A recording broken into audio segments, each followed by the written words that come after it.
I'm going to tell you something about Santa Ono. He's not new to dramatic homecomings after a long period of time. His father, Takashi Ono, was a world-famous mathematician who actually came to study in America at the invitation of J. Robert Oppenheimer. Got his first job in academics as an assistant professor at the University of British Columbia, where Santa Ono was born. And Professor Ono went on to teach at Penn and Johns Hopkins. In 2016, Santa Ono went back home to the city of his birth, Vancouver, as the president of the University of British Columbia, president of the same university where his father started out. Before that, he was the president of the University of Cincinnati and was a world-class ophthalmology researcher.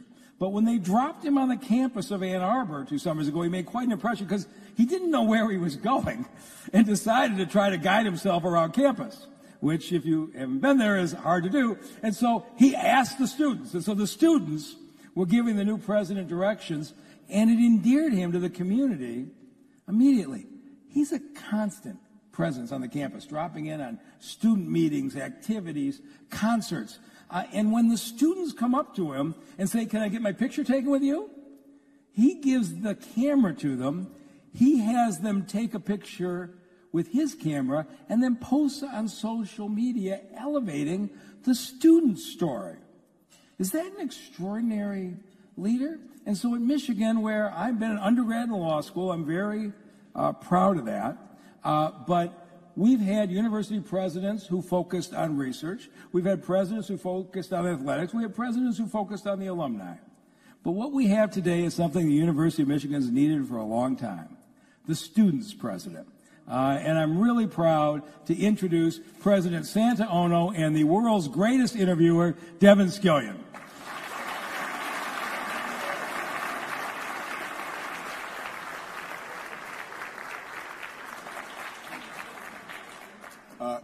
What a terrific introduction. Thank you so much, Mayor, and terrific to have everybody here. I was so delighted when they called and asked if I would have this conversation with you.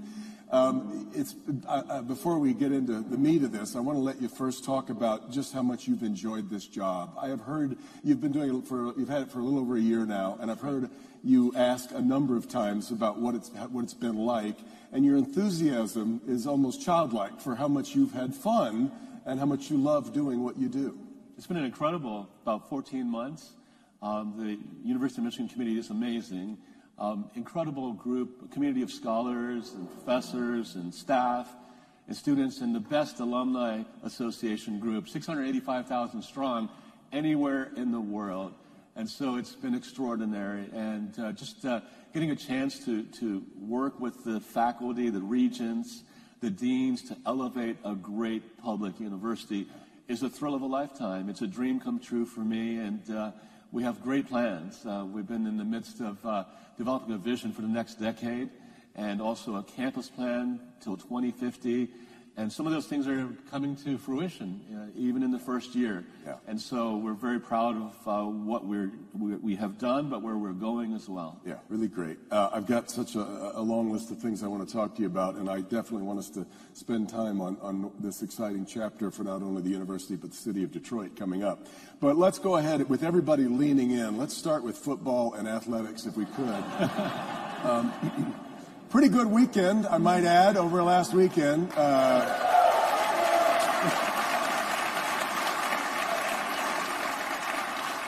And, you know, in a vacuum, it's you've beaten Ohio State 3 times in a row, back very much in line to head back to the college football playoffs, an undefeated season.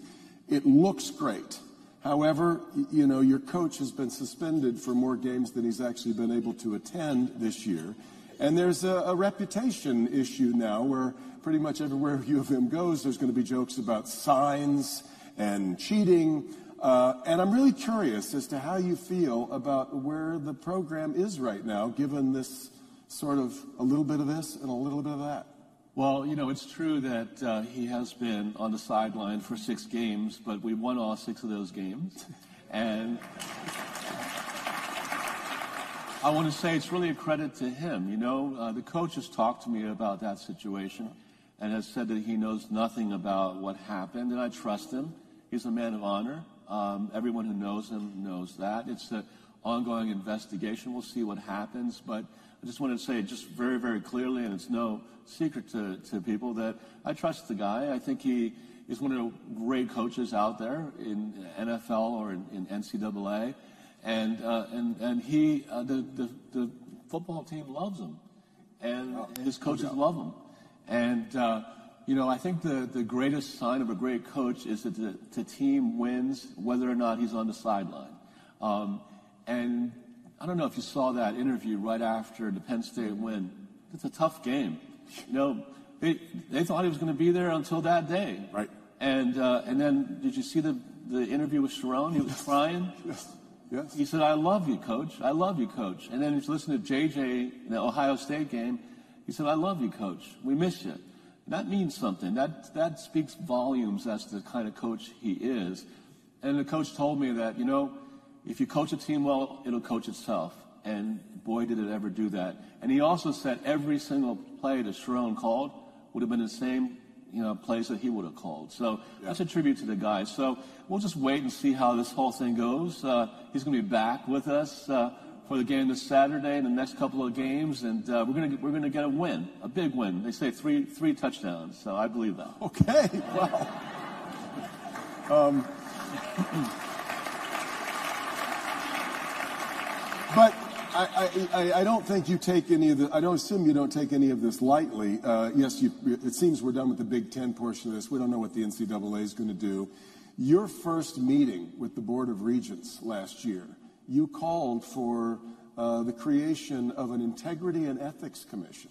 So I don't imagine. I mean, clearly there was something untoward going on here. Have you gotten to the bottom? Do you think you understand what Connor Stalion was about and who put him up to it? I've never met the guy. Apparently he was in a room that I was in. I don't know him. I haven't gotten to the bottom of it because these sorts of investigations, you have to be at arm's length, and so their NCAA is actually involved in that. Sure.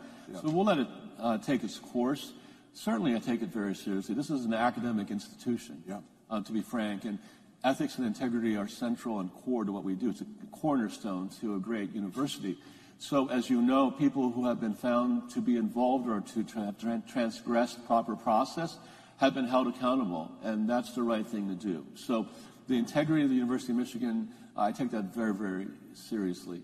At my very first meeting, you're absolutely right, at Flint, I talked about the establishment of this office, and we've gotten, I think, the best person in the nation to lead our independent ethics integrity office, compliance office. She's coming from the state of Illinois. And so she runs this for all the universities, higher education institutions in that state, but she also does it for the health systems and every other part of the state of Illinois. So she's coming from a massive operation. She's bringing all that know-how, and she's a person of integrity, and she's going to set up really what I think will be a first-rate office at the University of Michigan. Great. Are you confident Jim Harbaugh is going to be your coach next year? I hope so. I mean, like I said, we have to wait and see what happens with all these investigations. He is a great coach and means a lot to the institution. As we broaden out away from just the culture right now of college sports, there's so much money now wrapped up in it. We're about to watch, at last count, I believe the Big Ten next year is up to 47 teams or something like that. I've lost it. I'm still trying to get the sense of Rutgers playing against Stanford. I can only assume the University of Hawaii wasn't available yet to make it even a crazier thing. But I guess I'm wondering if you ever worry that we're losing sight of the mission here. I've joked before, at Mackinac Island a couple of years ago, Joe Scarborough said, you know, at the University of Alabama, the number 1 is the only number we ever care about. And I joked that coincidentally that's the ACT score required for admission. But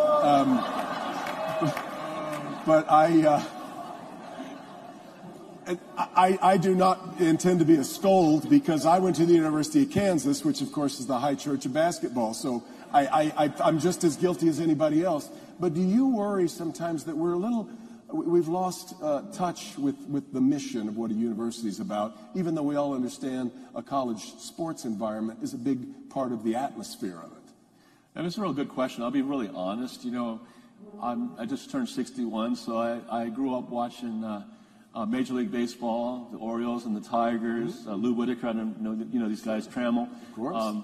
Sparky Anderson and Earl Weaver and that guy in the Yankees we all hate, that team. But in any case, it was a different time back then. Yeah. You know, whether you were Brooks Robinson or Johnny Unitas, it was a different scene in terms of the compensation, the economics of the sport. Things have changed with television. And so, yeah, I do miss those days. Those days are kind of purist, where the rivalries were more geographic, and you know, there is something crazy about student athletes going to class and also going crisscrossing back and forth across the nation. So I do worry about their welfare.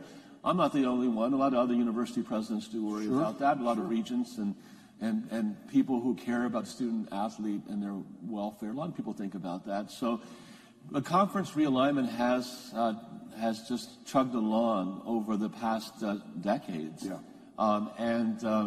You know, a lot of it is driven by television and what will be streaming video. And so I do think about that, and we need to do that, keep that front and center, the welfare of the student athlete, as we move forward.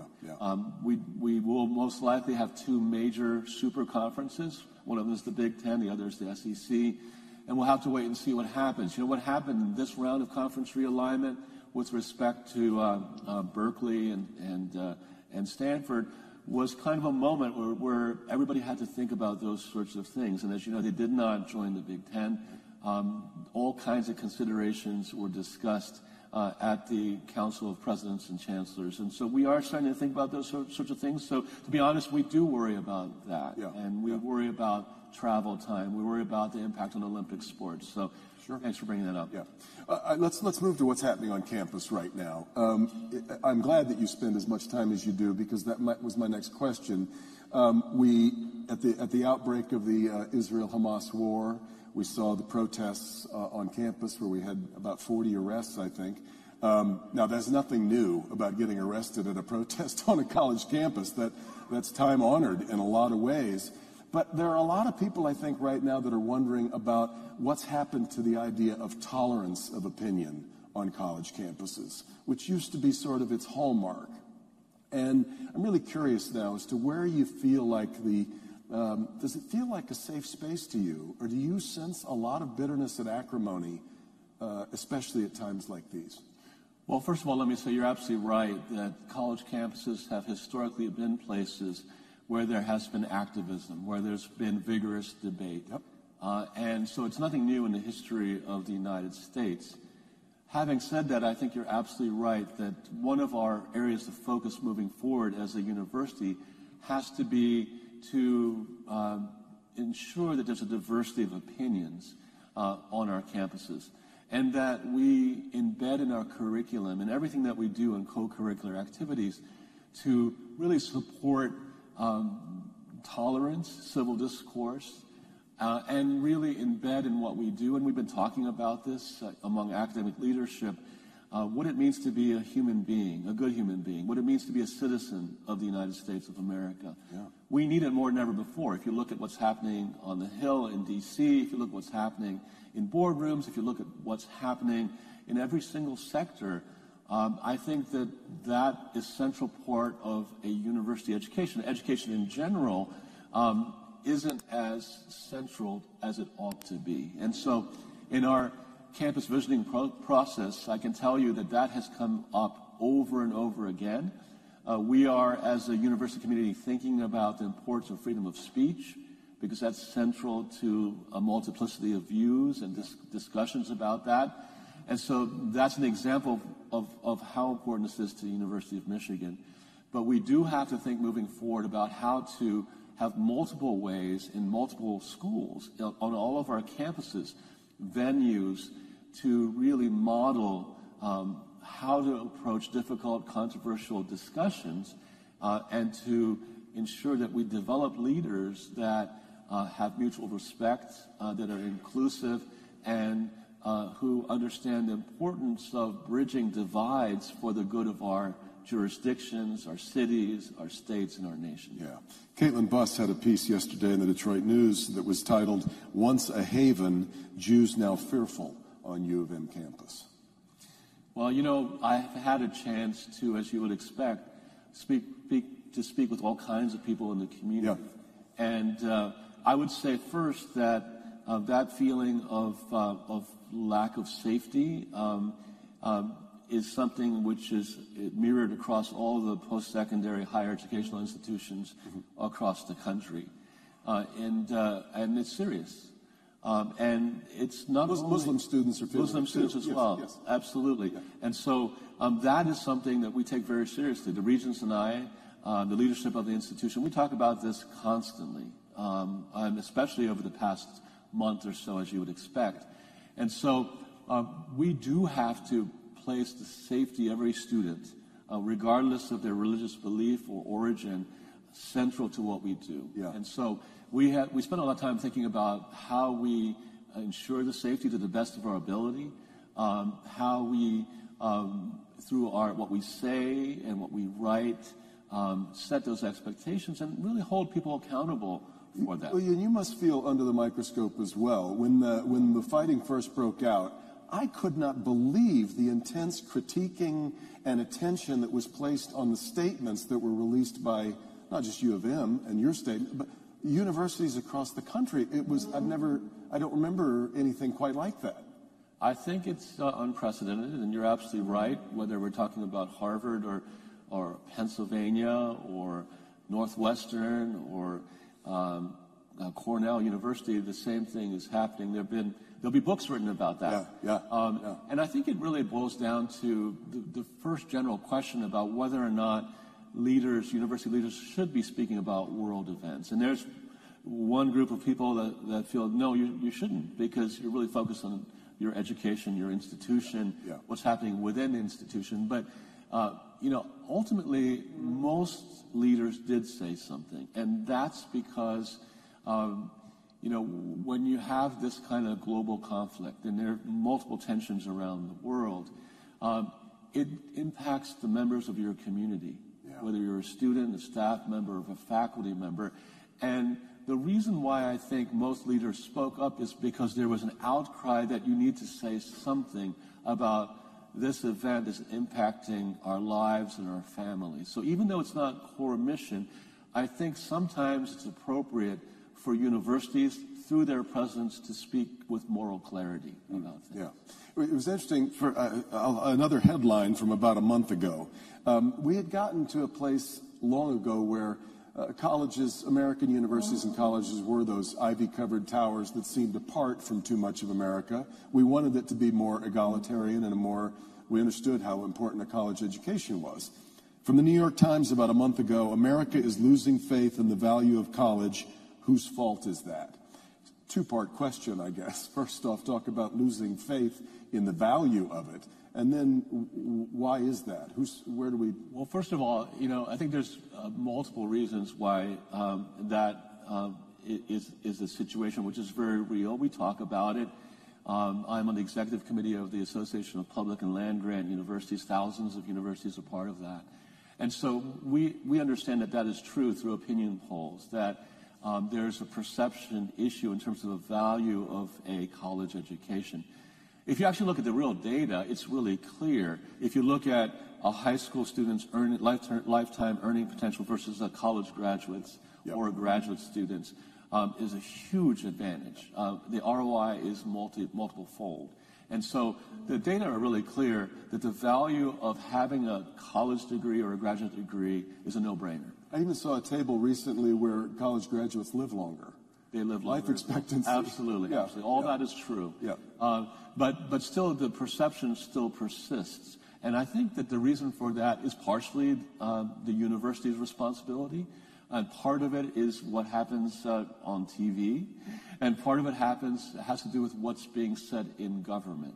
And so it's multifactorial. And the university can take a role in addressing that perception issue in each of these sectors. I mean, truthful journalism, fact-based journalism, which, as you, I'm sure, would admit, is that there is a tension that exists currently.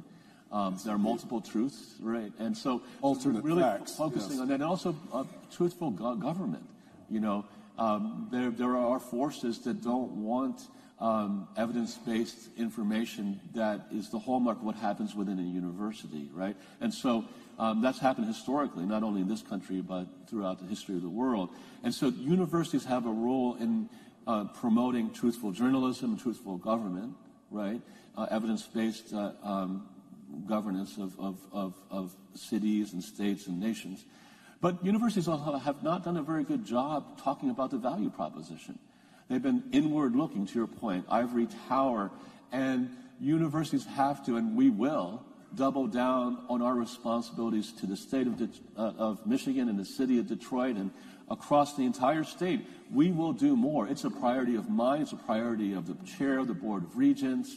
And when we do that, then people will understand the value that we bring to the citizens and to the state. It's partially the university's responsibility. But it's also, it gets tougher and tougher to make the case for what the debt, we understand what college student debt has done to so many Americans.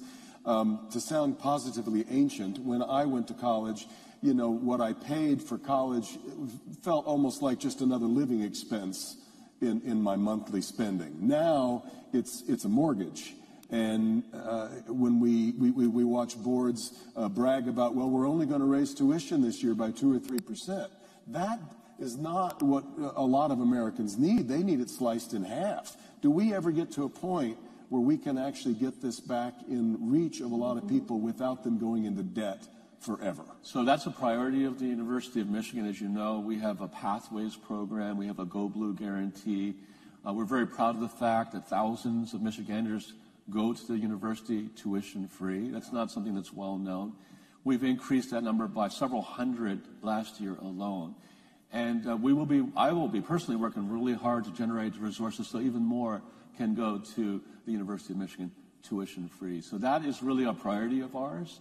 We recognize that it would be wonderful if we could meet all demonstrated need of all people who are accepted to the institution. We don't quite have the resources to do that now, but as you can see, we're incrementally, in a very dedicated way, trying to make the education, an uncommon education, available to the common person, as has been said at the university. Yeah, yeah. It's really a commitment of ours. I'd like to talk a little bit about the mental health of young people today. We spoke earlier to the students here, and you were, I think, very poignant in talking about your own journey with mental health. But we live in right now what psychologists describe as an epidemic of loneliness in the world. This very socially connected world that we have digitally has left us seemingly disconnected personally. And talk a little bit about your own experience with this and what you see among young people today. Well, when I was a teenager and a high school student, we didn't have cell phones. So my challenges had nothing to do with being too connected to devices. Sure, right. But you're absolutely right. Our own data at the University of Michigan clearly shows that that's one driver of loneliness and one of the reasons why we have mental health issues. Absolutely. And we need to, as an educational institution, address that, not only through our research, but what we do within our institutions to really, through things like the Okanagan Charter and the Wellness Initiative, support our students to get them away from that addiction with devices. But there are many other reasons that we have a mental health challenge or epidemic right now. Part of it has to do with geopolitical conflicts, about a feeling of among many students that they don't know if they're going to be like we were. There was a time in America that the American dream was that you can always do better than your parents. We're not sure we can say that today. And so part of what we have to do, those of us that run institutions and governments, is to do everything we can so that American dream can be true again for them. Because that feeling of hopelessness or lack of hope in their future is a key driver. The other has to do with things that we can also address, climate change. There's a concern among many youngsters that what they see is a concern about whether the planet will be here when they want to have kids or grandkids. And so it's incumbent on us, because we have received the baton of the world we live in from our parents, and we had a situation when people could look forward to the American dream and to a future that was better than their parents, and we have to do everything we can and double down to give that to the students that are out there. It's partly on us. Yeah. And so I don't know if that answers your question. We were going to do everything we can to support our students once they get to the institution. But as somebody who's walked that path, you understand this really well too. I've walked that path, and if you are interested in that path, there's a TED Talk that I gave about the fact that when I was an adolescent and a child, that I had tremendous challenges personally. And the reason why I talked about it as a relatively new president at the University of Cincinnati is because there should be no stigma about talking about mental health challenges. All of us have loved ones who have had mental health challenges. And the first step is to talk about it so we can support each other. We can talk about asthma, we can talk about cancer, we can talk about a skin disease. We should be able to talk freely and honestly about the challenges that we have and how you overcome it, so we can support the youngsters back there. And if you look at that TED Talk, you'll talk about the kinds of things that I've done over the past couple of decades, talking to superintendents, talking to principals, talking to governments, to try to get more support for youth so we can address the challenges that you bring up. Yeah.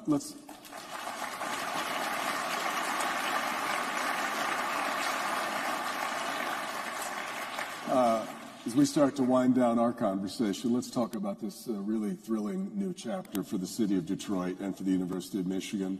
Groundbreaking now, just announced this week, which is just now about 2 weeks away. Tell me what you see and what we'll see. You know, I was talking to Richard Florida, who studies, he's at the University of Toronto, and he studies cities, metropolitan areas. And you might have seen, I tweeted out on LinkedIn, I think, a list of the metropolitan areas where startup activity, economic development, has grown more than the year before. Detroit is number 2 after Dubai. And Richard Florida said he's bullish on Detroit and Michigan. I am bullish on Detroit and Michigan. Look at these wonderful people here. Look at the next generation. That's why I'm bullish about Detroit. I got to tell you, yesterday, Governor Whitmer has me on the Executive Council of Grow Michigan Together. The future of Michigan are the students that are back there. We want you to stay in the state of Michigan, go to our great universities, and after that, we want you to stay in Michigan because you are our future. And the state gets it, the mayor gets it, the university presidents get it. At our council meeting yesterday, there was a number of people who've been in this state for decades, and they say they've never seen an alignment of stars like they're seeing now. Whether it's the business leaders of Michigan, whether it's the economic club, whether it's the leadership at every single level within the state, and also a lot of friends outside of the state, they've never seen something like today. And so I think that some of the recommendations of the Grow Michigan Together Council are spot on. And we have to do everything we can to support this governor and the next governor to make sure that some of those recommendations really come to reality. We have to be strategic. We can't do everything. Some of them, I think, if you look at the virtuous cycle of what makes a great, strong city or state, it focuses on talent attraction, you guys, job creation. That generates the revenues through taxes to really support the infrastructure and everything that makes a great city and a great state thrive. And so you're going to see that. It's going to be released in early December. And I'm going to tell you, the University of Michigan is going to do everything in our power to support those recommendations because, as I've often said, I don't want this to be known as just the University of Michigan. I want this to be known as the University for Michigan and for Detroit. Fantastic.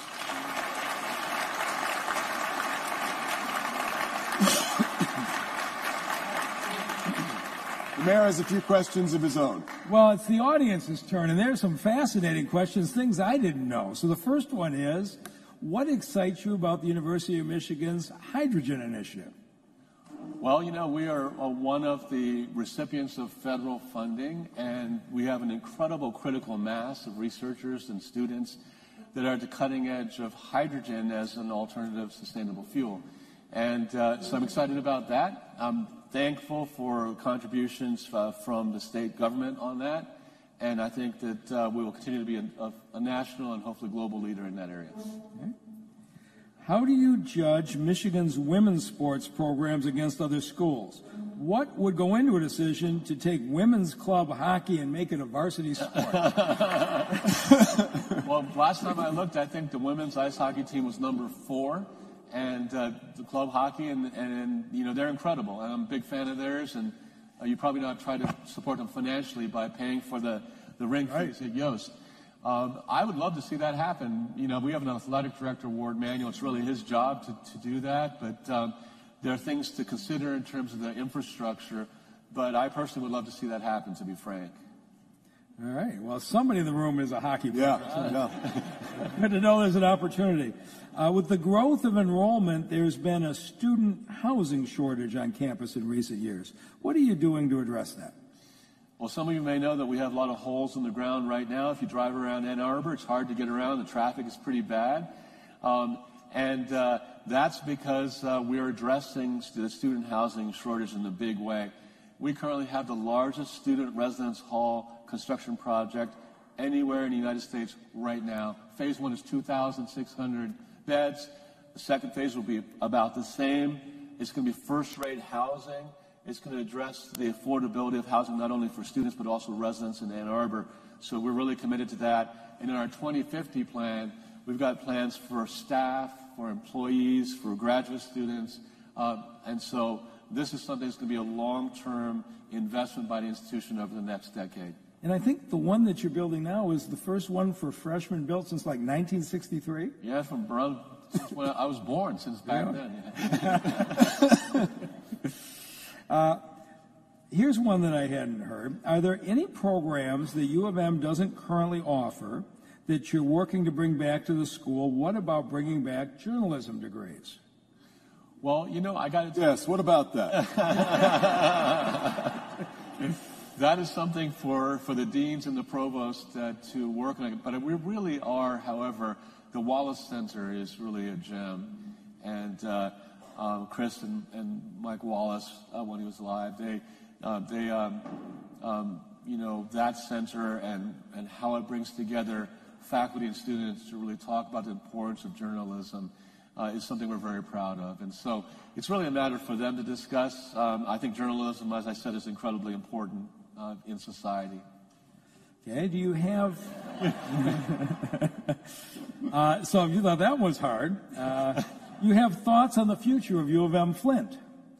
I'm excited about the future of U of M Flint. I got to tell you, you probably have heard that we've had now 2 years of enrollment growth.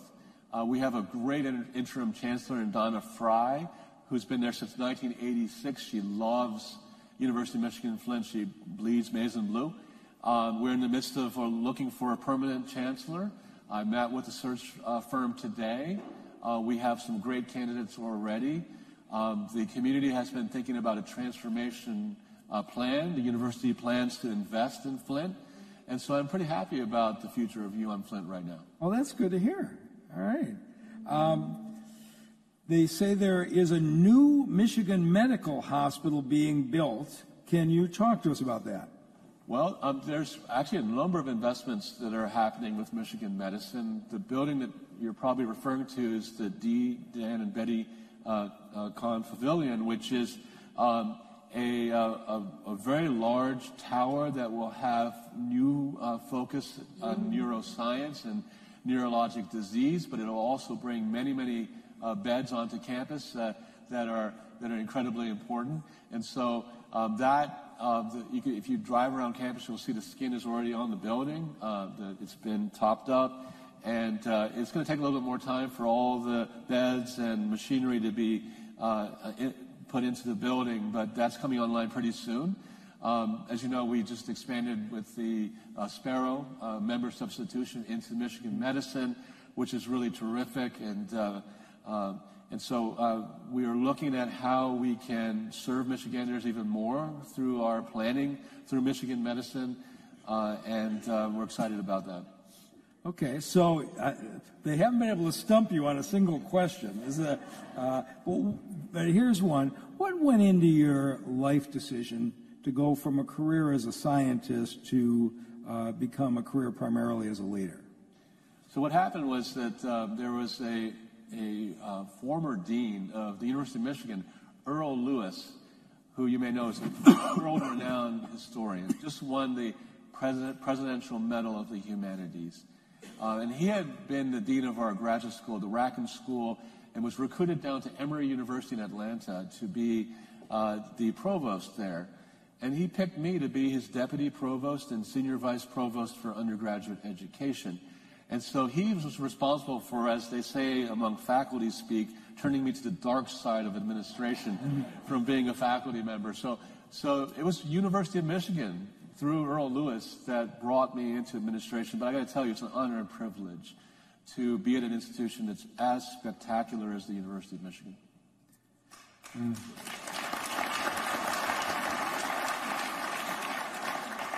So with all the legal barriers being put up by the state and the federal government, how do you assure the Michigan student body really is diverse? Well, you know, the University of Michigan played a central role of which we're very proud with the Supreme Court SCOTUS decisions. It was my father's ruling that was upheld by the Supreme Court. Yes. We're very proud of that, and we fought hard. Mary Sue Coleman was involved early on in her first presidency. And as you know, Prop 2 came along and made it illegal for us to consider in race-based admissions. So we've been doing it for 17 years. And this past year, we had a historic growth in terms of the diversity of our entering class. You know, huge increases. And so we know what we're doing, and we're sharing it with other institutions. We believe diversity in our student body is really important. We believe equal access to a Michigan education is important. So I think that through programs like the Go Blue Guarantee and the Pathways program, that we know what we're doing, and we will remain focused on that. So the most recent SCOTUS decision hasn't had that much of an impact on us, but we're sharing our know-how with other institutions. Okay, so I know it's been just over a year, but what's your proudest accomplishment so far? The University of Michigan Center for Innovation in Detroit. What a great answer.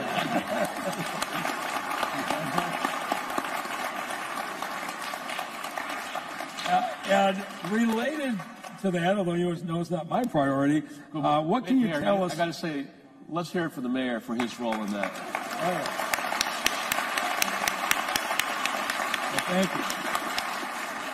So what can you tell us about the university's plans for the Rackham Memorial Education Building in Detroit? Well, the regents have actually set aside money for that, and the provost and the deans are thinking about that. We have resources to put into that as well. It's strategically located. It's a beautiful historic building.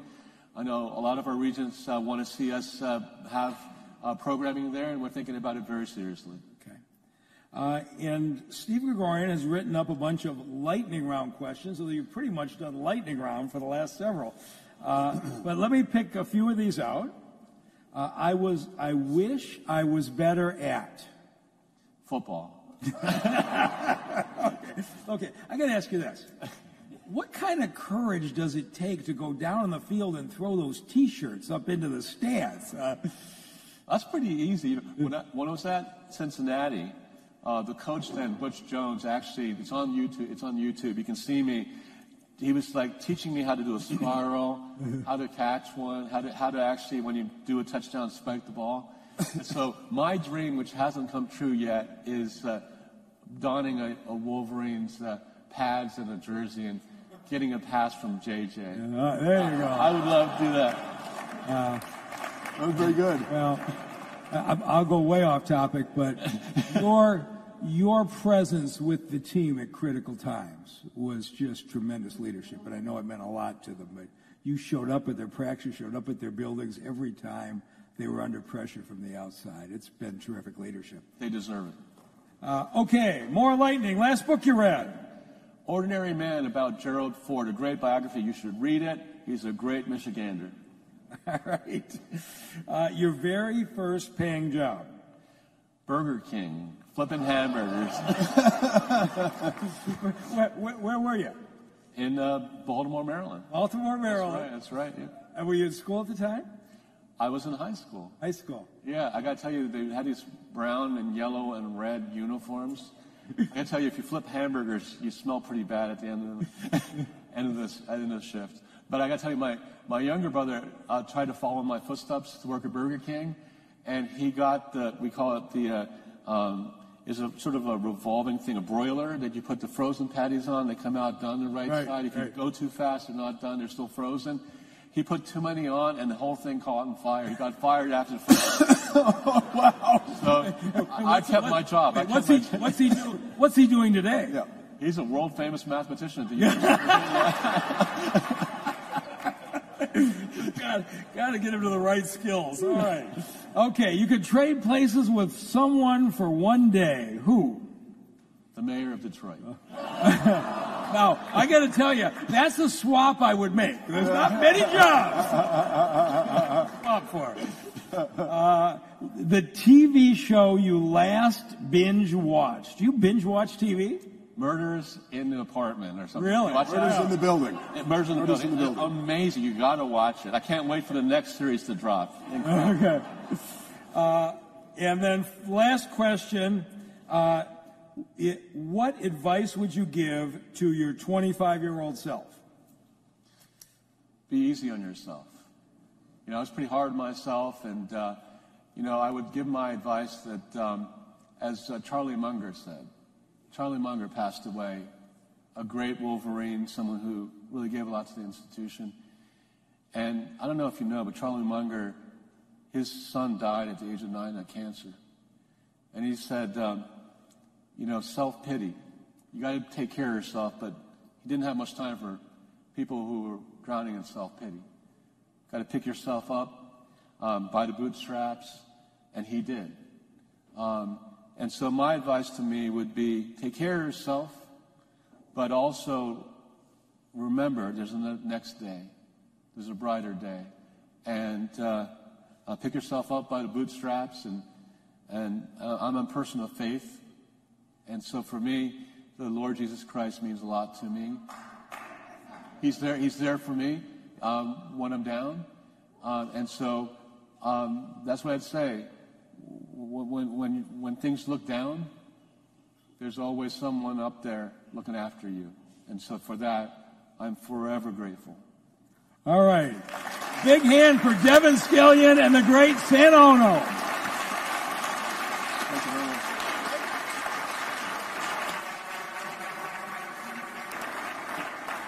We could go on and on. I'd love to stay here and do that, but unfortunately my job is a timekeeper. So, President Ono, you are welcome back here anytime. Thank you for your amazing leadership, and we hope to do this again sometime. Thank you very much. Mayor, your leadership and your talents up here are unrivaled. Thank you so much. And Devin, that goes for you as well. It's always a pleasure to have you a part of our program. So, ladies and gentlemen, tell your friends to join the Detroit Economic Club. We're a really cool group of people. On time, every time. This meeting of the Detroit Economic Club is now adjourned. Thank you.